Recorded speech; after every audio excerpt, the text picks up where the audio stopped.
Hello বন্ধুরা, সামনেই আসছে বড়দিন, তাই আজকে আমি বানাবো Christmas special plum cake. Plum cake বানানোর জন্য যে উপকরণগুলো লাগবে সেগুলো স্টেপ বাই স্টেপ আমি তুলে ধরছি সঠিক পরিমাণ সহ।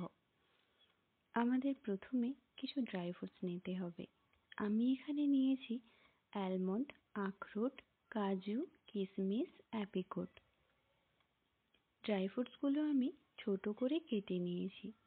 প্লাম কেকে ড্রাই ফ্রুটসের পরিমাণ বেশি থাকলে কেক খেতে বেশি ভালো হয়, তাই আমি এখানে 200 গ্রাম মতো ড্রাই ফ্রুটস ব্যবহার করছি। এবার এগুলো আমি একটা বাউলে নিয়ে নেব।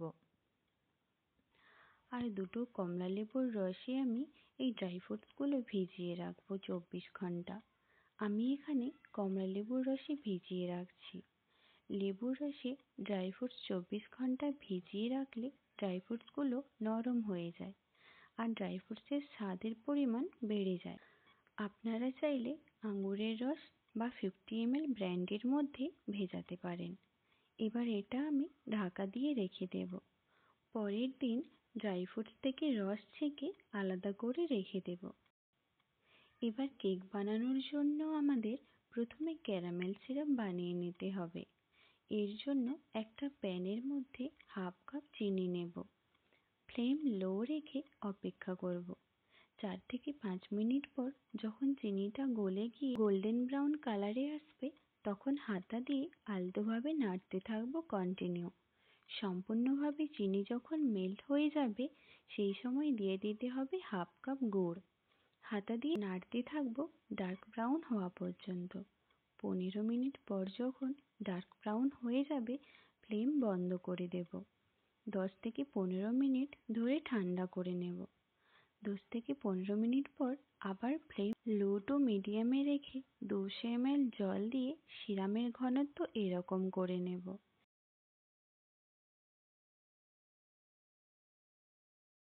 এবার একটা কড়া নিয়ে নেব।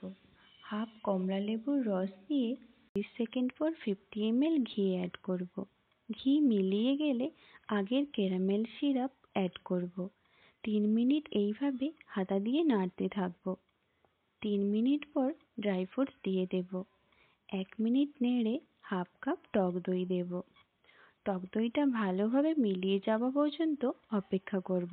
বন্ধুরা, ক্যারামেল সিরাপ দেওয়ার কারণ হলো কেকের কালার সুন্দর হয়, কেকে একটা তিক্ত ভাব আসে আর কেকটা নরম রাখতে সাহায্য করে।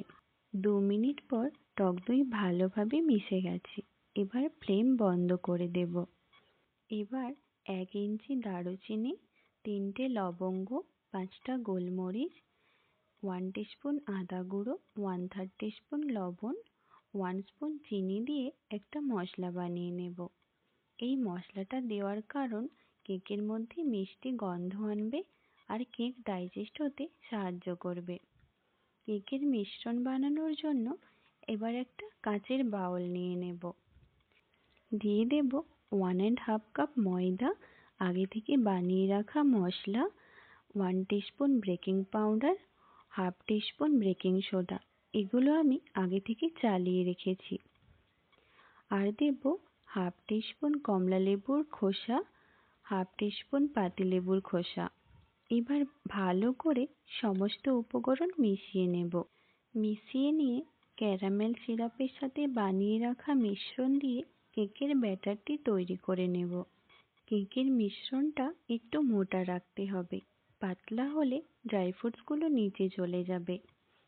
আমার ব্যাটারটা একটু মোটা আছে, তাই আমি এখানে ব্যাটারের ঘনত্বটা ঠিক রাখার জন্য ড্রাই ফ্রুটস থেকে ছেঁকে রাখা কমলা লেবুর রস অ্যাড করছি।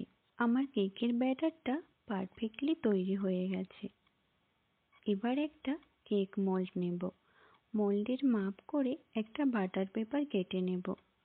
মোল্ডের চারপাশে আর পেপারে ভালো করে ঘি ব্রাশ করে নেব। এয়ার ফ্রায়ার প্রিহিট করতে দেব 5 মিনিট 180 ডিগ্রি সেলসিয়াসে। এবার মোল্ডের মধ্যে কেকের মিশ্রণ দিয়ে ঝাঁকিয়ে নেব, যাতে কেকের মিশ্রণে কোনো বাবল না থাকে। মিশ্রণের উপরে কিছু ড্রাই ফ্রুটস দিয়ে সাজিয়ে নেব। এবার 150 ডিগ্রি সেলসিয়াসে 50 থেকে 60 মিনিটের জন্য কেকটা বেক হতে দেব। 60 মিনিট পর আমি একটা টুথপিক দিয়ে দেখে নেব কেকটা পারফেক্টলি বেক হয়েছে কিনা। আমার কেকটা পারফেক্টলি বেক হয়ে গেছে। এবার এটা 1 ঘন্টা ঠান্ডা করে নেব।